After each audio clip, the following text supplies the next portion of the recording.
Mbote mwana mboka. Mbote ndeko journaliste. Ko se présenter na banda ko nyonso bazolanda na Yeba TV.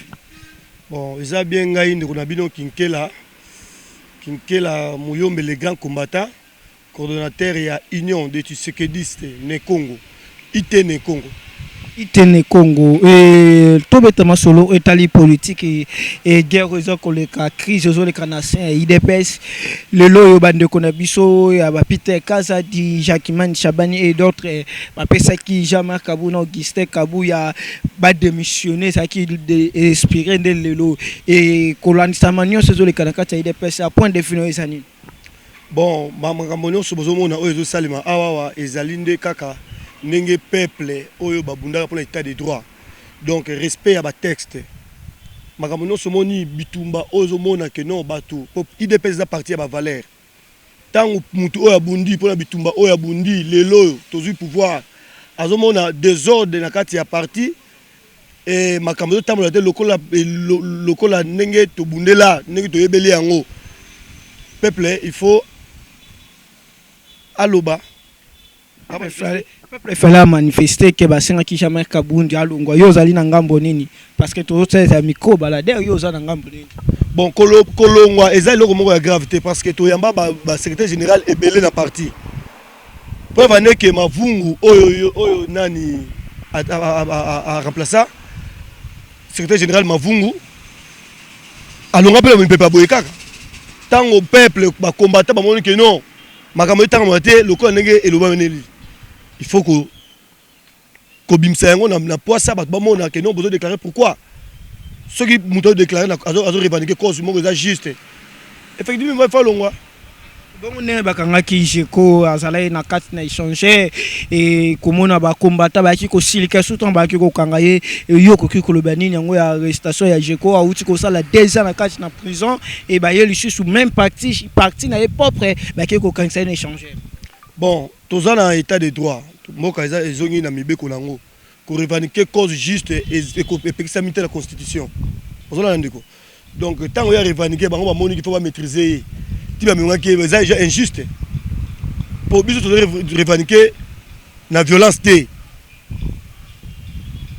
To revendiquer la violence té. To revendiquer cause moko eza juste. Et puis le secrétaire général ba acte wa salaki eza mabe na monde un grand secrétaire général à partir munene bongo acte nyongoni oyo toujours ko bazolo ba que non ko finga ba combattant et puis ko de la déclaration na top Congo on a landaki que ba oyo wana eza ba combattant te eza bandi ya ba voyou moko ya sima awa non eza bongo te awa neto yaka awa ba musu ba uta kingabwa ba musu ba utaka ngaba ba musu ba utaka matadigibala awa neza base awa bikolo nyonso za awa ozolanda do awa muto yaka te po ya kosala désordre mais yaka nde po atele la cause moko eza juste to utela secrétaire général na biso banaka la tozaka na ye awa est menace ba batu ba combattant ba revendiquer ba bloko basali non ta moni que non ba acte o imposé salma za mabe na qualité na ya secrétaire général ya parti munene IDPS na ngo moni ba manifester mécontentement na bango. Lelo ce que Jean-Marc Kabou a démissionné, Augustin Kabou a démissionné, c'est le délai ba pesa ki bango réaction na bino e kozala nini. Non, makambo ne za bazo traiter yango na niveau ya likolo. Il faut ba parti au pouvoir. Et base au pouvoir. Ba Kondi, ba Peter Kazadi, ba nyonso bazalaki ba solo la ki wana, eza parti mabimbeko ba ko solo entre bango et décision ekozoma. Ceux qui décision ezomité et le peuple a revendiqué à mon yangote, j'espère que vous continuez kaka. Nazo senga na parti, na ba continuer biso ya parti. Et boy ba ke banda ba makambo banda jusque la partie a fonctionné té. Parti est dans le blocage. Et boy ba toza na ba makambo belé faut ça la partie. Le 24 IDPS a annoncé qui na matinée politique awa que non to ko commémorer Liwaya papa Joseph Kasavubu, ancien président Joseph Kasavubu.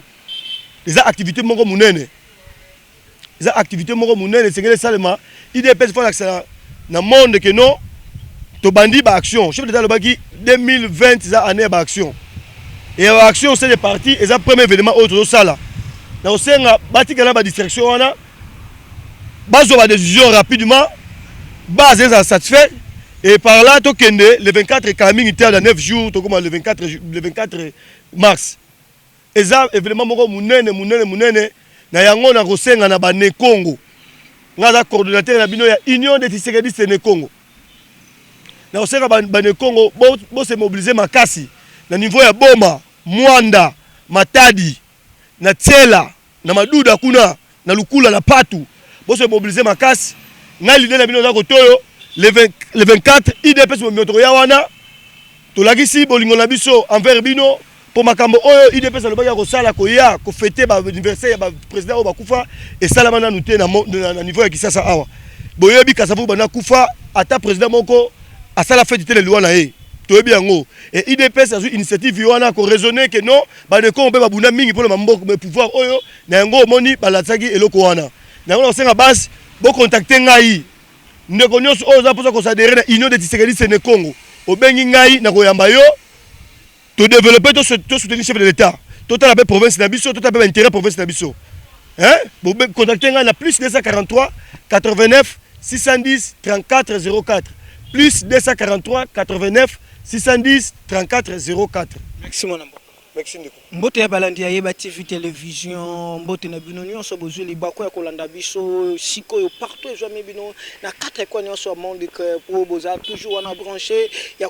kozela Yeba TV alobi nini Yeba TV et pesi bino nini. Merci beaucoup na confiance bozo pesa Yeba TV biso pe toza wana pour que to sela bino musala et na mission na bino ko politique lelo tozo kitabo Yeba ki ka trouble ezaki koleka na kati na IDPS lelo toza déjà lundi ezali même jour oyo Jacqueline Chabani Peter Kaza du groupe ya bande comme ça au bazo téléménage jamais Kaboun na ba di progrès ba pesa ki 72 heures pour que non jamais Kaboun no Augustin Kabou ya ba démissionner et ça ndé le expliquer to expliquer lelo et yango wana biso Yeba TV tant que toza wana pour que to servir bino musala tozo kita na quartier général je dis bien na quartier général ya force du progrès et si ka mokato ye moka fandaka Jacobe ya fandaka président Seba fandaka to sola na ba du progrès parce que du progrès ne mutu ba pelisa ki moto du progrès ne mutu ba zaki ko kanga bato ba lekate du progrès ne mutu ba menacer ki yango to sola na bango revendication na bango eza nini et pourquoi baza ko revendiquer cause na bango eza nini et yango na so nganga na cameraman na ngai to kita TV sali radio te o baloba ke no te o za ma TV bo mona vraiment inde auto za na 10e mairie place au quartier général place au papa Tshisekedi atika du progrès Félix Antoine Tshisekedi azali président actuel atika Tshisekedi ezali bien précisément na 10e mairie pembeni ya ndako ya mama Max azali mama ya président na biso de la République Félix Antoine Tshisekedi Mike tokena no to solo na ba du progrès to yeba vraiment baza ko se revendiquer ndenge nini yango boso mona biso awa to sali déjà na 10e mairie rond-point o ekaboli awa soko ke boye soko ke boye to ke li OK limité aussi Prince à boulevard soko ke yi boye okoti mumbele soko koti boye OK nini place au quartier général il y a du progrès bazalaka yango na to soko to kuna to sola na ba du progrès parce que bande comme ça ba journaliste ba kokaka te et biso loka to zali ba combattant ba compagnon de l'élite na bango to kota na bango awa to sola na ba du progrès au juste vraiment baza ko revendiquer nini pourquoi bazo se revendiquer cause na bango ni twala bango déjà wana na musika nde onzomo na bango wana baza wana toye ko se prendre bango na quartier général à du progrès est-ce qu'effectivement baza bana mumbele est-ce qu'effectivement baza bandi déchets toyebi te yango na toye to sola na bango parce que ba finga bango mingi toyebi lit oyo bandeko babundi toyebi lit oyo ba combattant ba IDPS babundi c'est ça du progrès nazo so bandeko oyo bazali toujours tozo so ko zo bandeko mona mboka okoko to sola na umuke boni mona mboka bien. Okoko se présenter biso kombono nani ozali nani est-ce que ozali hypocrite ozali mwana mumbeli te nga kombona nga Chikomo Kabongo Jacques Charles connu comme Moïse partout le 19 éléments oyo ba composant du progrès oyo ba bandit du progrès après des logements ya kamikaze bandela te c'est la oh lo ba bien bandela vraiment place wana nga kombona nga Chikomo Kabongo Jacques Charles Moïse pour les intimes de la force du progrès les 19 camarades oyo to banda force du progrès au jour du 10 janvier 2004 après la prolongation unilatérale il y a transition et pas Apollinaire Malumalu. Il y a eu des événements qui se sont passés dans cette ville. C'est lui qui était là ce jour-là connaît ces événements-là. Et quand le micro de la RFI, Baya qui n'est pas président Tshisekedi, non, c'est la jeunesse progressiste. Aye ko confirmer biso force du progrès le 14 mars na bel campus. Tango Batounie, mais c'est Tshisekedi. Nous voyons des jeunes gens qui vous entourent. Ce sont des milices non, c'est la force du progrès. Bisoye, Tobandi Lissola, force du progrès. Oyazama na de Pesayebi. Merci. Tout contre ma actualité, Oyasa Kolekalelo, force du progrès. Bafoyo, force du progrès, babandi, force du progrès, bozo ko menacer ba contrepartie à IDPS, bozo qui des autres jours wana et ba pesa qui bozo continuer toujours des autres au juste bozo ko revendiquer nini. Merci monsieur le journaliste. Na kokota na profondeur à motuna na yo. Mais nazo sala kaka moi histoire amuke. Pour maka mona loba na ebite soki yo go boyango. Tozana secrétaire moko atakelonga kala mingi tanga zaki tena zaki negizili ndena lobika maka muna oloba yende mutu ayebi yango bien mavungu tango bayaya bakanga kaya babeti nga zalaka te Akekou n'est pas président national. On a le père vivant. Abi le père bana on a du progrès baza babandi ce sont des voix ba otobetanga. Tshisekedi atuna kibango. Kaka bien onde babeta kapona nini nga moko babeta kangate. Mavungu apesa ka réponse tabimaka kendaka. Pourquoi ça? Biso force du progrès. Tshisekedi abengaka biso fer de lance de la démocratie. La force du progrès est à faire de lance la démocratie. Nous avons prouvé de quoi nous étions capables. Parce que le président national, avec ses camarades, Tango Bakreaka IDPS, Azaki président national, Batou Baebi, fonction qui peine à IDPS. Mais nous les intimes, nous savons et nous connaissons. Il y aura un jour, Togoté Yango na école de l'IDPS. Mais, arrivé à un certain moment, quand il a vu que les choses étaient devenues sérieuses, na Batou Union sacrée, Aloba qui cette génération ne me donnera pas le pouvoir. C'est la génération 80 qui me donnera le pouvoir. Ce qui total histoire, IDPS a créé depuis l'élection il y a Louloabourg. Quand un monsieur et l'autre, ceux qui connaissent l'histoire la connaissent trop bien, Basali Union pour la démocratie et le progrès social, ou participant à la campagne électorale à l'époque on a Baebi, qui était Union démocratie, qui était progrès social, mais projet de société Anani et Pesa qui loue. Ou est le projet de société phare à la République démocratique du Congo aujourd'hui. Parce que ceux qui totalent tous ces partis politiques, bazo vivre na manifeste en scellé. Manifeste en scellé, c'est Etienne Tshisekedi. IDPS, c'est Etienne Tshisekedi. Ce qui veut dire que Tshisekedi reste le dénominateur commun, l'unité de mesure de cette politique. Nous, la force du progrès, on est créé par le père idéologique, politique de ce pays, qui a créé tous les grands mouvements qui ont existé, à part M. Patrice Emery Lumumba, qui est le premier Congolais à créer un parti politique à échelle nationale. Parce que Lumumba avait son parti politique, le mouvement national congolais, différent de la Bako, différent de la Liba, différent de la Balou, différent de tout. Donc comprendre yo oza vraiment mutu on azoko annoncer bandeko mususu ke non ndeko toko zwa na émission ye moko to meka kobeta na nous force du progrès ameka kobeta biso histoire force du progrès za nini pourquoi force du progrès bozoka mutu to ebite e boskize ngai que comment na mutu azo bimisa boto ebeki ke force du progrès baba voyou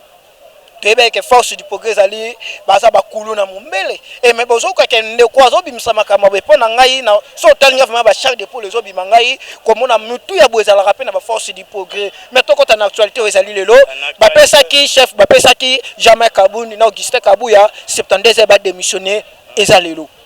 72 ba pesa ki Jamais Kabundi na monsieur Kabuya to sepeli mingi parce que bango ba cadre na biso ya IDPS bazala kula la balamuki va comprendre que force du progrès continue toujours à la aide du parti à aide du Congo. Parce que toutefois, Oyo, désordre bandakana parti à haute trahison, Batali Bosso Badenisha Kango 2 heures après c'est la force du progrès.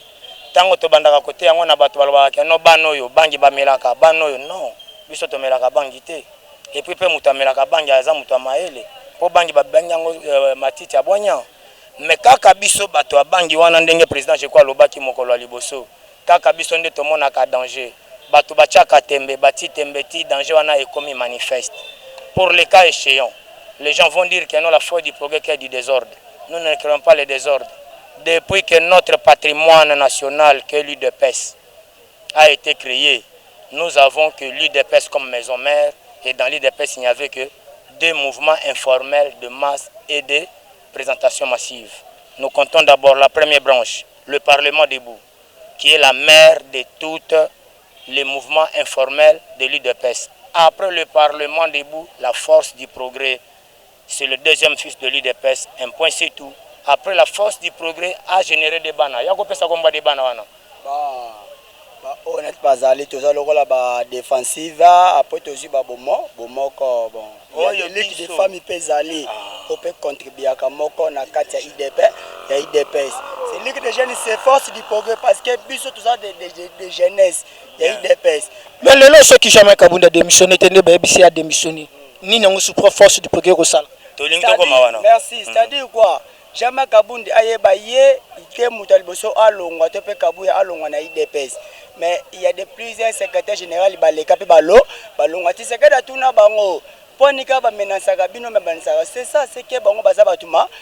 be c'est-à-dire IDPS ezali oyo ti sekedi ye moko lobi ke base ne mutu ye bisinga ina retirer c'est-à-dire base ne mutu décider c'est que batona baza batuma be Tissekedi lobby batu bazo aider bazate c'est-à-dire bazate il s'agit na kata parti peut Tissekedi lobby soki to stili se bitumba Kongo to kota na kata IDPS c'est-à-dire to kota na kata IDPS poto msa batuma be yo mona bi parti e boti parti pe parti on to ebite to moni ba asibele ko bebe oui yaka na yo na asibele no libanda oyo koti comme allié c'est ça mais yo ko ya te po oya o rekite sous batu na biso na kata IDPS c'est ça c'est là où je vous disais que le bas blesse pour le cas échéant.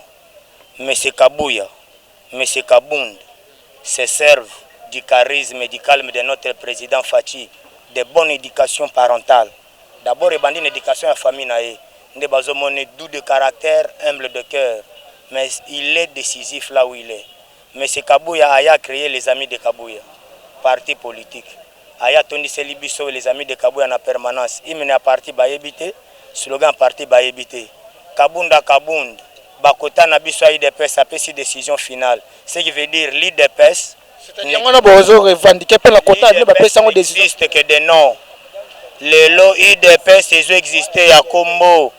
Mérite de Zaki Abiso IDPS qui na décision finale na les Amis de Kabunda. Nazo appelé ba combattants na baninga na ngayawa. Tango bato bakindaka kosala bozo bana bango na Genève. Contre le président de la République, contre le président de la République, président Sali Bango piège Poatala qui sont même les ennemis au sein du parti. Dans nos décisions Yaka, président Sali Bango bluff on a besoin à supporter le mec qui s'est failli comme candidat.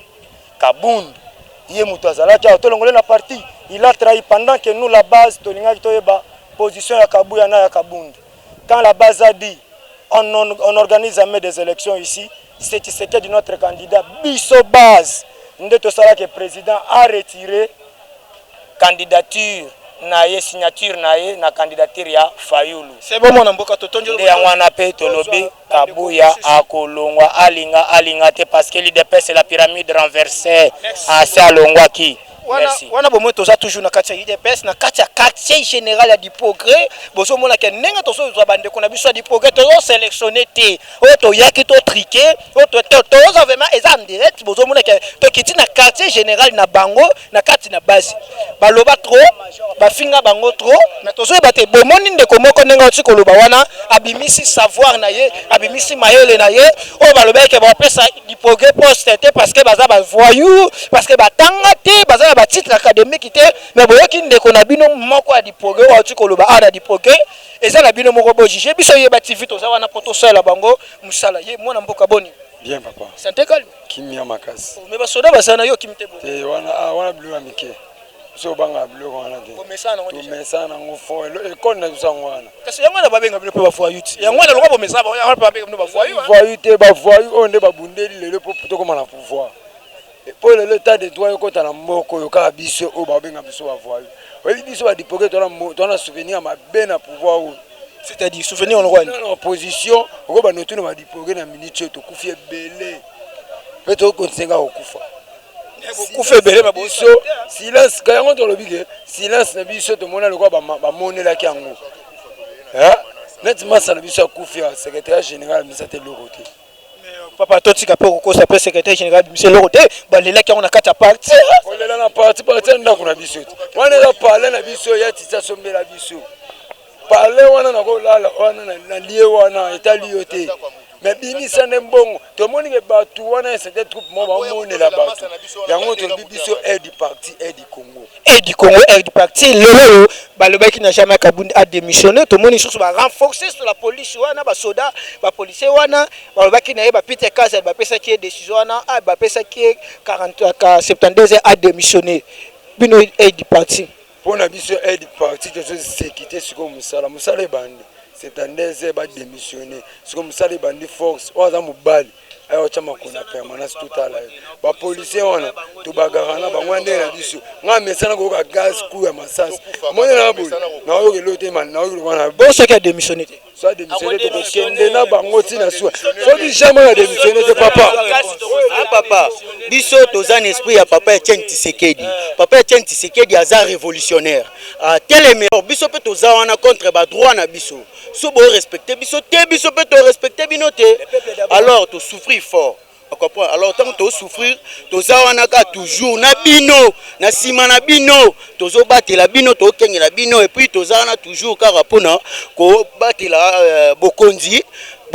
à partir na biso. Mais baloba ki bande ko travailler na oya kuna bozaki mokato président bande ko sa ba séance à travail kuna mais bozo tomboka ka boye. Ngala ngai na répondre au kaka na question tout ni soki a longoté.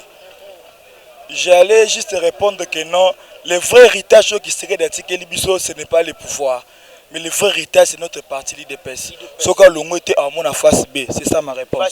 Bon, on est travailler na Union africaine, mais comment vous autres se revendiquer? Ceux qui travaillent on est allés force du progrès. Oh, yo makambozo le kana IDPS ils allaient à combattre précisément base. Base est décidé par rapport à ba o bazala ki lokola ba kambi. Bazo respecter City ya parti te yango tozo senga délogement toza na besoin ya négociation te Kabuya Kabundi bakende ko sala parti na bango ailleurs soki Kabuya et Kabundi asala ki remise reprise na secrétaire général azaki liboso yepe aoluka mutu mais soki ba délogaki yepe atia yango na mémoire na azali déloger la police permanence ya IDPS ezali siège to neni instruction na bil place na bino instruction ya la police te IDPS a traité makamuna ye moko botika biso na permanence na biso to sala musana na biso bango soki bayebi ke bazali bakambi na biso baya ko sola na biso na permanence la police a libéré permanence autre aussi nga yango wana. Merci beaucoup Blopa tozota musamiko bandeko nazonga na moni président Sebaza wana cameraman yaka tetozo no Seba to ko tala président to côté la président to mais ça bon comprendre que non to ça vraiment na du progrès ndebo on a vraiment que to ça en direct to travailler vraiment na du progrès moi to ebi du progrès ndeko chef parce que to côté la président c'est bato ko s'y prendre ye na travail na ye azebe kitaka to kita awa yangwana to ko s'y prendre awa lelo président boni mbote mopanzi sango mo mukepa la grâce de Dieu. Par la grâce de Dieu, tokiti a na 4 na siège, tout le monde qui a travail, na bandeko na bino mususu nebo misa na kopesa sa discipline, na bandeko basa ko sa dégapage et lelo tout le monde que bosa qui trouble les jours wana du progrès ba kitaki na terrain ba bandaki ko sala ba ko revendiquer, revendication na bino ezalaki vraiment pona nini. Bon, revendication na biso ezako juste hein, parce que combattant souffrir pendant longtemps, combattant atikala ki orphelin na kati ya histoire ya liti ya komba o papa Etienne Tshisekedi akufaki nzambe na bolingo na pe na mawana ye abimiseli biso Félix Tshisekedi na bitumba o to menaki o to sidikali ko se retrouver atena eloko moko te biso toza ba garant de la nation ya kati ya komba oyo toza ba jeune leader oyo to bandaki ko lendisa batu na nyoso tout mais jusqu'à maintenant biso ba jeune leader tozo se retrouver te ya wana to réclamaki combat na biso to menaki tozu pouvoir mais to moni ke biso ba combattant tozo se retrouver te to moni ba cadre ya parti Kabuya Kabundi bazo se retrouver bazu ba ndeko na bango bazu ba frère na ba sœur ya Christ ba Christ na bango ba pesi bango misala sikoyo biso ba combattant oyo to litaki bénéfice na biso ezanini tant biso to bandi ko réclamer ba droit na biso premier jour deuxième jour troisième jour bazo beta biso masasi bali réel ndenge Kabila bandai ko beta biso bazo beta biso masasi réel ndenge Kabila bandai ko beta biso ndenge bazo beta biso mais toza wapi au pouvoir bazo beta biso ba gaz toza na plus de 15 blessés graves dans l'hôpital différent Bondeko toza na plus de 37 personnes arrestation à 37 combattants pour bakangi bango ba réclamer ko juste ti lelo babimite baza na IPC baza na nini kutu na nini na baja na musuba na échanger ba musuba baza na baza ba ujana na so yebisa ba konza la police général Kasongo ngai président Seba président ligue de vice-président chargé de défense à ligue de jeunes ngai nde mutu na simaki bâton de commandement pona ko bunda na bitumba suka pona lelo président de la république azwa pouvoir ezanga natikalaki je crois zalaki na prison mokato zalaki na prison ngale le natikalaki na ba ike o zomona o mais oyo sala wana eza malamu te devant Dieu mais général asali nini yango ye azo exécuter ka ba ordre eza ordre mal donné Kabuya Kabundi au parti passé baboyi kokotisa congrès tozo réclamer droit na biso d'une manière pacifiquement to bebiselo ko mutu te ko banda entre 10e iri ti 12e iri petit boulevard biso to suki wa mobulu nini ezo salama créer pacifiquement ezo salama mais mutu loko mutu bungi te mutu ka mutu ebebi te tozo sala pacifiquement mais bozo beta biso babali réel eza malamu te bakonzi ya la police biso toza parti au pouvoir bonyokolaki biso na deuxième république bonyokolaki biso na deuxième république lelo toza na quatrième république Félix Tshisekedi président biso tolingi ke bino boye bandeni na ko se comporter bakonzi ya la police parce que ba opesa bino ordre mais boye bandeni na ko gérer situation. Président Seba, moi question na biso ça boye ba lobaki que non ba Peter Kazadi ba Jacquemin Chabani ba pesa ki 72 pour na Jean-Marc Kabuya Augustin Kabuya a démissionné lelo to ça de lundi. Oui Peter Kazadi Jacquemin Kabuya baza ba combattant baza ba cadre baza ba oba sanga Jacques pe na lit ezo sala bango passe quelque part bazo mona ba combattant oba bundaki jusqu'à maintenant bazo se retrouver té en plus façon ndenge parti zo tambola malamu té yango na Peter Kazadi nani Jacqueline Chabani baza oui bazo ba makambo ça faut ba démissionner parce que baza ba compétent je crois qu'on a informé yo ndeko mopanzi sango Kabuya na Kabundi ba yekola kona bande bazela no président Seba excusez bandela no mambo Kabuya na Kabundi ba yekola ko Kabuya na Kabundi ba yekola ko bakombo bakawa na eza bakombo ya lisumu munene Kabila Osoka kombo ka Kabila ka Kabuya ka Kabundi Osoka bakango eza bakamoko ezo sala batumabe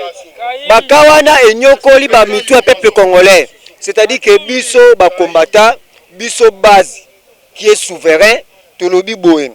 Kabundi na Kabuya ba yekola ko bongo santé ya président Jeko bakangaki abimi déjà. Oui, président Jeko a libéré parce que aza combattre la démocratie a koti aner a koti ndolo a bolo koni nte Jeko a koti likolo ka ya pouvoir oyo boza sur na pouvoir bakangeli lisusu bakozela lisusu makambo est-ce que au jusque nazo tozo comprendre te to komi wa tozo comprendre te mais président question suka poto chité na biso lelo yo ndenge bozo se revendiquer boye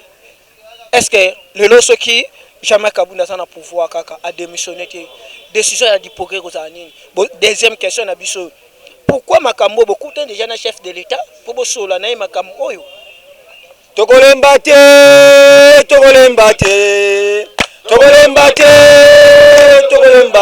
ata bakangi biso tokolemba te ata bakangi biso tokolemba te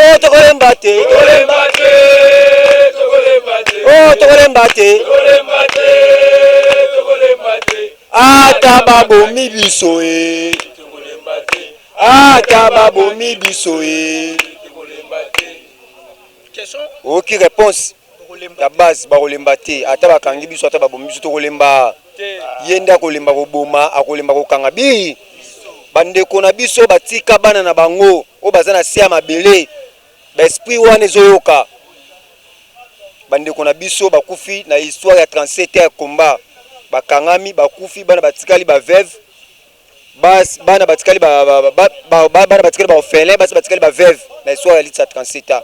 baesprit wana nyonso ya bacongolais na ya bakombata ekotomboka ekoganga makila ya bakombata ekoganga soki bazosala blague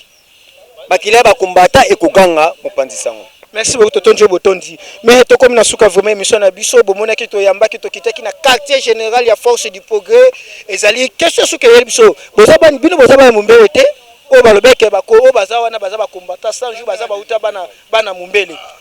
te to za ba combattant 100 jours te ngai oyo naza na komi na âge oyo nga na bandiliti na 14 ans j'ai 14 ans ouais eza histoire vraie na bandi histoire 14 ans naza beaucoup d'expérience plusieurs boloko nde naza tant ezobenga azofinga biso bana mombele azofinga biso bana ya nini c'est un péché ezosala lisumu makasi parce que basakana na nzambe te bato bazoreklame droit na bango ya kogisa yongo mene ondofinga bango bakomi na comportement bato ya 4e république baza na mission ya FCC na kati ya IDPS là je vous informe o bazobuloba wana langage bazoloba wana efaka benga biso bato alamuka ti liboso benga biso bato alamuka to tokefandika bato wana biso lelo tokomi biso o bana mombele lo biso okoma banani bo bana kingabwa yezala ka bongo munika bato na mensonge pona nini akoti ba monde moko ya bakisi ya ba science occulte zomona biso to tonde ko lutter tuzaki na monde ya ba science te toyebaki makambo ya kisi te ezali kaka kolamuki na tongo bondeli nzambe olobi na mabele bakoko nake ko lutter pona mboka na ngai batela ngai okoki kozwa chargeur na yo silisi na nzoto na ngai lisase kozwa ngai te posi na lobby nazobundela ko jise masase zonga poani masase fo to sanga za suso na ngai za bongo te nango bandeko baki baza na kisi tozaka na kisi te kaka nzambe tozaka nzambe na première position. Président Seba wana bomona ki tozwa ki président Seba merci ndongo pesi biso to sola na yo merci na ba du progrès nyonso parce que bandeko belé babanga kokota awa parce que ba bi du progrès et biso na bango to lutter parce que so ba autoriser biso na bango to meki ko lutter moi message li lobana na suko ko lancer message nazo pesa na peuple congolais nazo pesa na ba combattants surtout eloko ezo salama eza pona bien ya biso surtout parce que kokota même l'espace oyo toboyi mutu akota te mutu nyonso toza na droit ya kokota journaliste nyonso peuple congolais nyonso surtout oyo azolanda biso toza bandeko na bino bacongolais tozalaka na souci ndenge batuti bakanga mboka na biso en otage mais lelo toza kolinga kosilibere muke nous allons compris que batuti mususu baza na kati ya IDPS Kabundi na Kabuya baza batuti oyo bazonyokola biso na kati ya IDPS yango wana topesi message na bacongolais na bacombattant intérieur extérieur tous à la même morale bon manifester na ba permanence ya IDPS bacombattant nyonso o boza na libanda ya mboka o pe boza na kati ya mboka bon manifester na kati ya ba permanence ya IDPS soki tomoni ke bazokolinga koyoka te tokopesa mot d'ordre moko ya makasi pour ba combattre tous à la même morale. Merci beaucoup wana to comme vraiment na suka et to pesi bino nyonso merci du progrès to pesi équipe mo Mayeba TV Mike accompagner ki biso